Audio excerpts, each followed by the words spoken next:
শুভ সময় বন্ধুরা। আজকে একজন হুজুরকে নিয়ে কথা বলবো। আপনারা সবাই হয়তো তাকে চিনেন। আব্দুল খালেক শরীয়তপুরী। নামটা একটু ভুল হতে পারে, আমি জানি না। আব্দুল খালেক শরীয়তপুরী, হ্যাঁ হ্যাঁ ঠিক আছে। এই যে সম্মানের সঙ্গে হুজুরকে মাহফিলে নিয়ে যাওয়া হচ্ছে,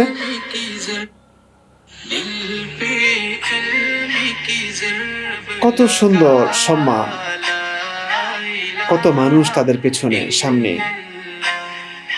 একজন মন্ত্রী হয়তো এই সম্মানটা পায় না। কি যোগ্যতা আছে এদের? কি জানে এরা? সমাজের কি কাজে লাগে? শুধু মিথ্যা আজগুবি কিছু গল্প বলে মানুষকে বিভ্রান্ত করছে, মানুষকে অন্ধবিশ্বাসে ডুবিয়ে রাখছে। এছাড়া আর কিছুই না। আর মানুষের টাকাগুলো তাদের পকেটে নিচ্ছে, কোরআন হাদিসের নামে কথা বলে। এই মানুষটা কি করেছে? সম্প্রতি তার একটি ভিডিও ভাইরাল হয় যেখানে তিনি ভ্যাপ, কি বলে এটাকে, ভেপু কি ভ্যাপ, ভিএপি ভ্যাক, ভ্যাপ, এই জিনিসটা সে খাচ্ছে। এটা হচ্ছে e cigarette, electronic cigarette, normal cigarette না, ইলেকট্রনিক সিগারেট, ভ্যাপ। সেটা খাচ্ছে। এই যে দেখুন, ভাবটা দেন, ভাবটা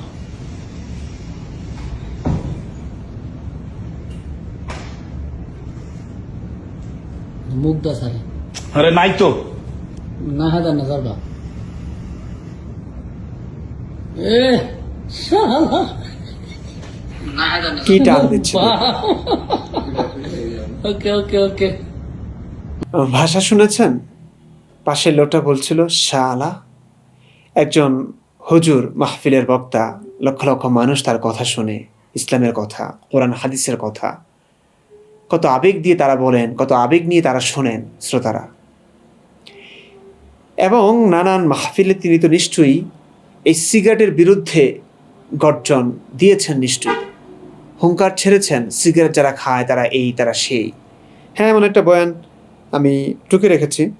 আবার বিড়ি নামিয়ে গেলে ওর পায়খানা ক্লিয়ার হয় না।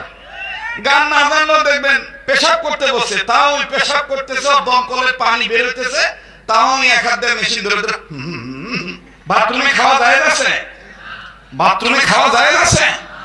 অনেকের গুড় নামিয়ে বাথরুমে ঢুকলে বলে পায়খানা ক্লিয়ার হয় না, আবার বিড়ি নামিয়ে গেলে ওর পায়খানা ক্লিয়ার হয় না। নাউজুবিল্লাহ, নাউজুবিল্লাহ। তাফসীর শুনতে আসছেন, কত কত বয়ানে, কত কত আলোচনায়, মাহফিলে তিনি হয়তো এই সিগারেটের বিরুদ্ধে কথা বলেছেন, মানুষকে কত কটাক্ষ করেছেন যারা সিগারেট খায়, তাই না? সেই মানুষটা এখন ভ্যাপ খাচ্ছে, ভ্যাপ, ই সিগারেট। কি টান দিল দেখেছেন?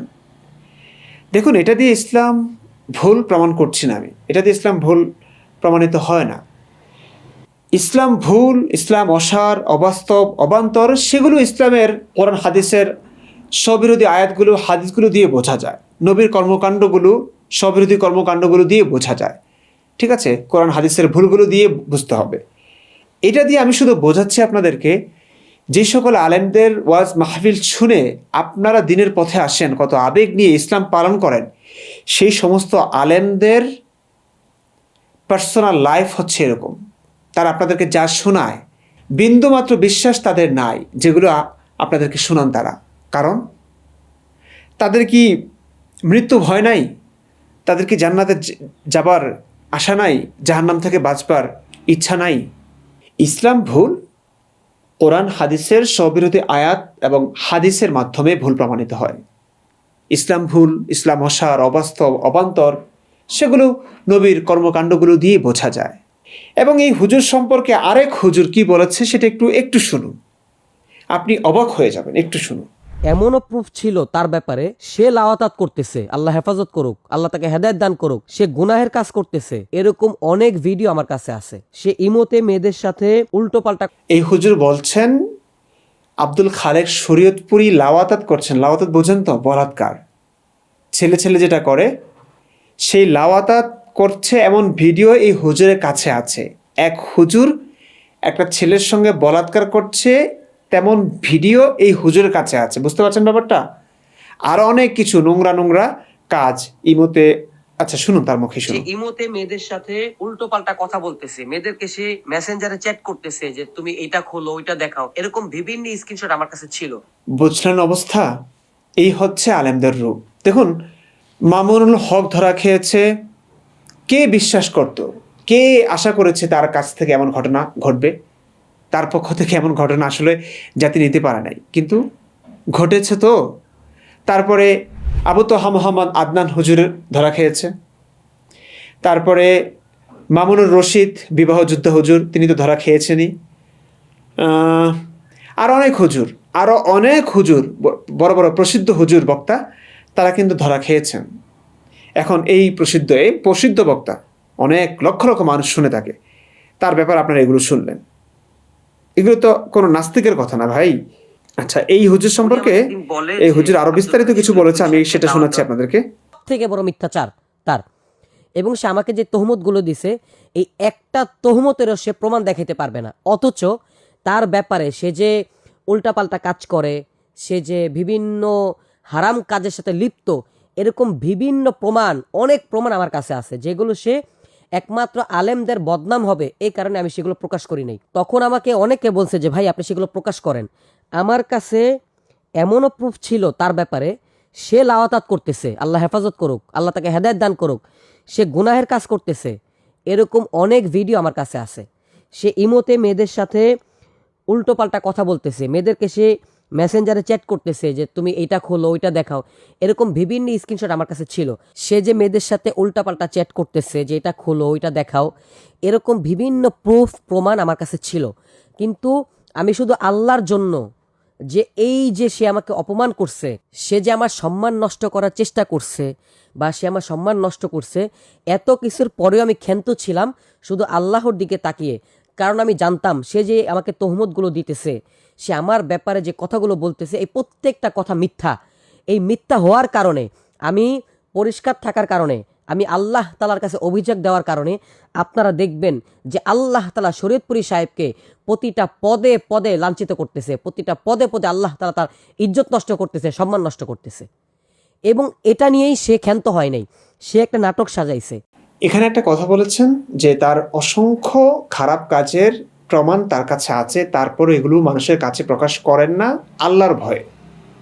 এই কথাটা একটু মনে রাখবেন প্রিয় দর্শক, কারণ আমিও দাড়ি টুপি পাঞ্জাবি পরে আমি ভিডিও বানাই, এতে একটা সুযোগ পেয়েছে মুমিনরা যে মাদ্রাসায় হাজার হাজার বলাৎকার যে হচ্ছে, এবং আমি অনেক ভিডিওতে আমি বলেছি মাদ্রাসায় হাজার হাজার মানুষ তারা ইসলাম ত্যাগ করেছে, কিন্তু সাহস হয় না তারা এই কথাটা মানুষের কাছে বলবে।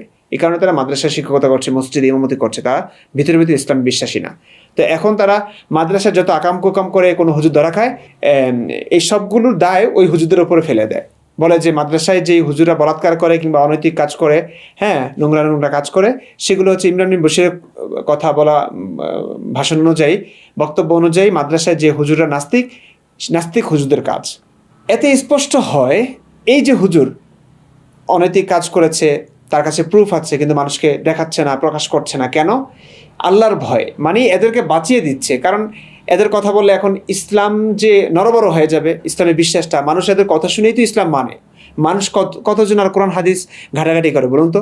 এদের কথা শুনে বিশ্বাস করেই তো কোরআন হাদিস মানে। এখন এদের এই দশা, এগুলো জনসম্মুখে আসলে মানুষ তাদের কথা আর বিশ্বাস করবে না। তখন একটু সচেতন হয়ে যাবে যে না, আসলে কোরআন হাদিস নিজেকে পড়তে হবে।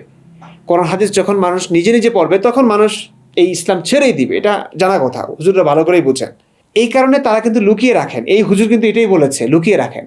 তো এই হুজুররা যদি আমাদের মতন নাস্তিক হুজুর হতো, আমি এটা বলার দরকার নাই নাস্তিক যারা হয় তারা যে কতটা সৎ হয়। হ্যাঁ, মাদ্রাসা যারা, এরা ধর্ম ব্যবসা করে না। যে হুজুরকে দেখবেন আপনারা খুবই শালীন, পরিমার্জিত কথাবার্তা, কথার ধরন খুব ভালো, এরা জিহাদের কথা খুব বলে না, হ্যাঁ, শুধু মানবতার কথাগুলি বলে, এরা সবাই হচ্ছে নাস্তিক। হ্যাঁ, যেগুলো জঙ্গি টাইপের বোঝাই যায়। ইসলাম কোরআন হাদিসের কথাবার্তা বেশি বলে, কোরআনের জন্য জীবন দিয়ে দিবে, তারপর হচ্ছে যুদ্ধ করবে, এরা জঙ্গি টাইপের। তো আমি বলতে চাচ্ছি এটা যে সমস্ত হুজুররা ইসলাম ছাড়ে, তাদের মধ্যে নৈতিক বোধ আছে, সেই কারণেই তারা ইসলামের অমানবিক বর্বর দিকগুলো নিতে পারে না। তারা ইসলাম ছেড়ে দেয়। তারা কখনোই বলাৎকার তো দূরের কথা, তারা অনৈতিক ছোটোখাটো কর্মকাণ্ডে লিপ্ত হয় না। যারা এসব করে তারা এই হুজুর মার্কাই, মানে পাক্কা হুজুরেরা। তো আচ্ছা, যাই হোক, যদি কোনো নাস্তিক হুজুর এমন করে, আমরা তো তার বিচার চাই, আমরা তো তার শাস্তি চাই, শাস্তি কামনা করি। তার মানে কি বোঝা যাচ্ছে? এগুলো আমাদের দলের না, এরা হচ্ছে এই পাক্কা হুজুর।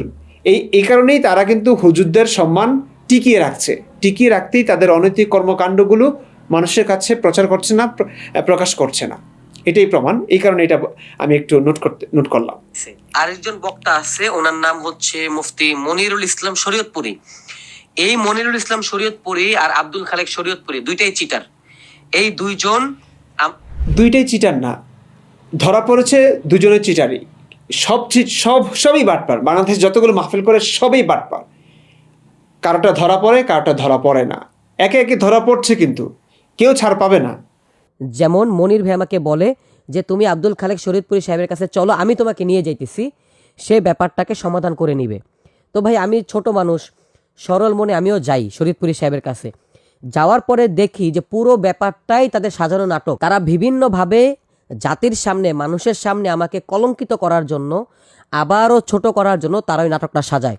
এবং সে আমাকে একটা পর্যায়ে এটা স্বীকার করতে বাধ্য করায় যে আমি নাকি তার টাকা চুরি করি, আমি নাকি তার বাসা থেকে মালামাল চুরি করছি, আমি নাকি তার অফিসের মধ্যে গুনাহের কাজ করছি। এগুলো সে এক কথায়, ভাই ওখানে বিভিন্ন মানুষ ছিল, আমি একা, একটা কথায় নিজের যান বাঁচানোর জন্য হলেও। যা হোক, আর কত শুনবেন প্রিয় দর্শক? এগুলো আমাদের কথা না, আমরা মানুষের পিছনে পড়েও থাকি না। আর ব্যক্তিগত বিষয়গুলো নিয়ে আমার বলার ইচ্ছাও নাই। এই কথাগুলো এই কারণেই বললাম, যাদের কথা শুনে আপনারা ইসলামে বিশ্বাস করেন, তাদের পার্সোনাল লাইফ হচ্ছে এরকম। 1-2 জন, 4-5 জন, 10-12 জনেরটা প্রকাশ পায়, কিন্তু যাদের প্রকাশ পায়নি তারাও আসলে ব্যক্তিগতভাবে এমনই। এটা আমরা জানি। এখন আমার কথা তো বিশ্বাস করবার দরকার নাই, যেগুলো ওরা গুতাগুতি করে, ওরাই প্রকাশ করে দেয়, আমাদের প্রকাশ করার দরকারও হয় না। তো এই হচ্ছে ব্যাপার। দেখুন, হতে পারে উনি নাস্তিক, ইসলাম পরে পরে মনে হলো যে তার ইসলামটা মিথ্যা, নবী মোহাম্মদ এর চাইতে জঘন্য লোক ছিলেন, তো আমরা সেই নবীর প্রশংসা করে মানুষের কাছ থেকে অঢেল টাকা পয়সা কুড়িয়ে আনি। সেই টাকা পয়সা দিয়ে আমরা আসলে খুব একটা এনজয় করতে পারছি না লাইফটা। তো তারা তাদের মতো করে করছে। এখন তারা তো আর অনেক সুন্দরী মেয়ে, নায়িকা, গায়িকা এগুলো পায় না। তারা পাবে মাদ্রাসা কচিকাঁচা বাচ্চা, এদের সঙ্গে হয়তো বলাৎকার করছে। হতে পারে নাস্তিক। তো আমরা কি কখনো বলেছি, আসিফ মহিউদ্দিন বলেন, আসাদ নূর বলেন, মুফতি মাসুদ বলেন, তসলিমা নাসরিন বলেন, আমার মুখ থেকে কখনো এরকম শুনেছেন কিনা যে নাস্তিকরা অন্যায় করলে, অপরাধ করলে সেই অপরাধের শাস্তি দিতে হবে না?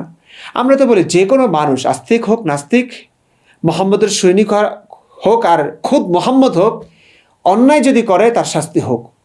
যে অন্যায় করবে, যে অপরাধ করবে তার শাস্তি হোক। বলাৎকার অন্যায়, অপরাধ। প্রেম না করতে পেরে এরা মাদ্রাসার কচিকাঁচা ছেলেদের পেছন মারছে। এগুলো কি মানা যায় বলুন? এই কথাগুলো বলতেও তো লজ্জা লাগে, কারণ অনেক শ্রোতা আছেন, এগুলো শুনবেন, তারা কি মনে করবেন? কিন্তু না বললে তো ভাই উপায় নাই, কারণ বড় বড় হুজুররা, একটা হুজুরের মুখ খুলছে না, এত বলাৎকার হচ্ছে। ভাই কিছু কিছু ছেলেরা তো মরে যাচ্ছে বলাৎকারের কারণে, অথচ এই হুজুরদের বিচার হচ্ছে না। ধর্মের জন্য এদেরকে মানুষ সম্মান করে, ধর্মের জন্য। এখন এদের একটা ভুল ত্রুটি হলে এটা আলেমরাই লুকিয়ে রাখে ইসলাম বাঁচাবার জন্য। সমস্যা তো এখানেই। আমরা তো বলি আস্তিক হোক নাস্তিক হোক, ভাই অন্যায় করেছে তার বিচার হোক, অপরাধ করেছে তার শাস্তি হোক। সে আস্তিক নাস্তিক দেখার দরকার নাই তো। আমরা কখনই বলি না সব নাস্তিকরা ভালো হবে, সব আস্তিকরা তো খারাপ হয় না ভাই। কত আস্তিক আছে হয়তো নবীকে মনে প্রাণে বিশ্বাস করে, ভালোবাসে, কোরআন হাদিসকে বিশ্বাস করে, ভালোবাসে, তারা ভালো ভালো কাজ করে, তাদের মধ্যে নৈতিকতা বোধ আছে, মানবতা আছে, সব কিছুই আছে। তারা অনেক ভালো মানুষ হয়, তারা নবীর মতো কাটাকাটি করে না, নবীর মতো দাসী সেক্স করতে যায় নাই। অনেক মুমিন আছে তারা ভালো, যদিও তারা জানে না আসলে ইসলামে এত অমানবিক বিষয়গুলো আছে। তারা ভালো ভালো জিনিসগুলো আলেমদের কাছ থেকে শুনে আমল করে, তারা ভালো মানুষ। সব মুমিনও খারাপ হয় না, সব নাস্তিকও ভালো হয় না এবং খারাপও হয় না। সব শ্রেণীর মাঝেই ভালো খারাপ আছে। যেই খারাপ কাজ করুক, মন্দ কাজ করুক, তার শাস্তি হোক, আমরা এটাই চাই। এখন এই আলেম যদি নাস্তিকও হয়, মনে করেন, শাস্তি দিন না আপনারা। বলাৎকার করেছে, আপনাদের কাছে প্রুফ আছে, ভিডিও আছে, শেয়ার করুন। কোন মায়ের সন্তানকে এত কষ্ট দিয়েছে? একটা বাচ্চা ছেলের সঙ্গে যদি বলাৎকার করে, এই ছেলেটা বড় হলে আপনি জানেন এর প্রভাবটা কী পড়ে। প্রকাশ করুন, অপরাধের শাস্তি হোক, আমরা তো এটাই চাই। আল্লাহর জন্য, ইসলামকে বাঁচাবার জন্য। ইসলামের ভাবমূর্তি নষ্ট হবে, আলেমদের সম্মান ভাবমূর্তি নষ্ট হবে, সেই কারণে আপনারাই লুকিয়ে রাখেন। আমরা বোঝানোর চেষ্টা করছি যে না, ইসলাম অনৈতিক। ইসলামের নবী অনৈতিক অনেক কাজে জড়িত ছিল। দাসী সেক্স বলেন এবং শিশুকামিতা বলেন, এই সবগুলো ছিল তার মাঝে। হ্যাঁ, আরও অনেক বিষয় ছিল। গণহত্যা করেছে নবী, তারপরে অমুসলিমদের সঙ্গে যুদ্ধ কোনো কারণ ছাড়াই, শুধুমাত্র ইসলাম না মানলেই কতল। এগুলো অমানবিক, বর্বর, অসভ্য কাজ, সেগুলো সমালোচনা করি। আমি যদি সবচেয়ে খারাপও হই, তবু নবীর এই অসভ্য বর্বর কাজগুলো কিন্তু ভালো হয়ে যায় না। আর আমি তো কখনোই বলি না আমাদেরকে আপনারা আইডল মানেন।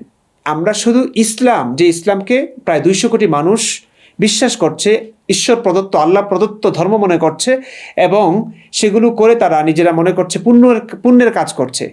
হ্যাঁ, অনুসরণীয় মনে করছে মোহাম্মদকে। সেই মোহাম্মদ যে আসলে অনুকরণীয় নয়, অনুসরণীয় নয়, আল্লাহ প্রদত্ত কিছু তার মাঝে ছিল না, কিংবা ঈশ্বর প্রদত্ত কিছু না এই ধর্মটা, সেটা প্রমাণ করছি। আমি যদি সবচেয়ে খারাপ মানুষটিও হই, কিংবা কোনো মুক্ত মানুষ যদি সবচেয়ে খারাপ মানুষটিও হয় যারা ইসলামের সমালোচনা করছেন, তাতে কি ইসলামের কালো দিকগুলো কি সাদা হয়ে যাবে? কখনোই না। কারণ আমি ইমরান বিন বশির কিংবা কোনো আসিফ মহিউদ্দিন কিংবা আসাদ নূর, কেউ তারা বলেনি তোমরা আমাকে অনুসরণ করো। আমরা শুধু একটা কাজ করছি, ইসলামের কথাগুলোই ইসলামের আলোকে সব বিরোধিতাগুলো ফুটিয়ে তুলছি, যাতে করে আপনারা জানেন যে এই ধর্মটা আসলে ঈশ্বর প্রদত্ত কিংবা আল্লাহ প্রদত্ত নয়। আল্লাহর সঙ্গে কোনো কানেকশন ছিল না নবী আসলে একটা ভাওতাবাজি করে আমাদেরকে বোকা বানিয়েছেন, ধোকা দিয়ে বোকা বানিয়েছেন, নিজের স্বার্থ হাসিলের জন্য একটা ধর্মের সৃষ্টি করেছেন। তখনকার মানুষ এমনই ছিল, মানে ডাক্তার হতো না, ইঞ্জিনিয়ার হতো না, একাডেমিক শিক্ষা ছিল না, তখন মানুষ নবী হতো। কিছু হলেই ওই যে উপরে একটা আল্লাহ আকাশ আছে, আল্লাহ আছে ওখানে, তারপর পক্ষ থেকে আমি নবী, তোমরা আমাকে মানো, বাস হাদিয়া তোফা পেতো, একের পর এক বিয়ে করতে পারতো, সম্মান অর্জন করতো। এটাই ছিল। তো এগুলো যে ভাওতাবাজি, এগুলো কোরআন হাদিস ঘাটাঘাটি করলেই বোঝা যায়। শত শত স্ববিরোধী আয়াত আছে, হাদিস আছে, অবৈজ্ঞানিক কথাবার্তা আছে, সেগুলো দিয়ে আমরা বুঝি ইসলাম মিথ্যা। বাস আমাদের কাজ তো এটুকুই, এবং এই কাজটাও করছে এই জন্য যাতে করে মানুষ এই ধর্মের জন্য নিজে না মরে এবং অন্যকে না মারে। ব্যাস এটুকুই তো আমাদের কাজ। আমাদের টার্গেট হলো যারা আসলে সত্য বুঝতে চান, যারা আসলেই ইসলামটাকে সত্য বলে মনে করেন এবং আসলেই মনে করেন ইসলাম নৈতিকতার সর্বোচ্চ শিখরে উন্নীত হয়েছে, তাদের জন্য আমরা বলি যে না, ইসলাম আসলে এমনটা না। আমরা তাদের জন্য কষ্ট করছি, তাদের জন্য ভিডিও বানাচ্ছি। আর যারা এই টাইপের মানুষ, এইটুকু সাধারণ বুদ্ধি নাই, তারা আমাদের টার্গেটের মধ্যেই পড়ে না। তাদেরকে আমরা সময় এক ফোঁটা নষ্ট করবো না, একচুল সময় নষ্ট করতে আমি রাজি নই। তারা বুঝবে না, কিছু মানুষ এমন সমালোচনা করবেই। ঠিক আছে, ভালো থাকুন, সুস্থ থাকুন, এবং এই হুজুরদের যারা এই সমস্ত কাজ করছে, অনৈতিক কাজ করছে, অন্যায় করছে, তাদের বিরুদ্ধে ফুঁসে উঠুন এবং তাদের বিরুদ্ধে অ্যাকশন নিন। দেখবেন যে অ্যাকশনে যাবে না, বাংলাদেশের মানুষ একে কিন্তু এখনও মাহফিল থেকে বয়কট করবে না। এই যে জনসম্মুখে এসেছে, তারা যা বলে তারা এগুলো মানে না, এটা তো স্পষ্ট হয়েছে। তারপরেও কিন্তু মাহফিল বন্ধ হবে না, দেখবেন। তারপরে কিন্তু আমাদের মতো এই যে আমাকে মারতে চেয়েছে, কাটতে চেয়েছে, মেরেই ফেলবে একদম, শুধুমাত্র ইসলাম মানি না বলে। এই হুজুরকে কিন্তু মারবে না, কাটবে না, বরং এই হুজুরকে বাঁচিয়ে দিবে। মাহফিল দেখবেন এখনও মাহফিল করছে সে। আবু তোহা মোহাম্মদ আদনানের মাহফিল কিন্তু বন্ধ যায় নাই। তারপরে মামুনুল হক সাহেবের মাহফিল কিন্তু বন্ধ হয় নাই। মামুনুর রশিদ আবার জেল থেকে মুক্তি পেয়ে এখন আবার তার কার্যক্রম চালিয়ে যাচ্ছে, পোস্টের পর পোস্ট, ভিডিওর পর ভিডিও করে যাচ্ছে, মুক্ত বাতাসে তারা ঘুরে বেড়াচ্ছে।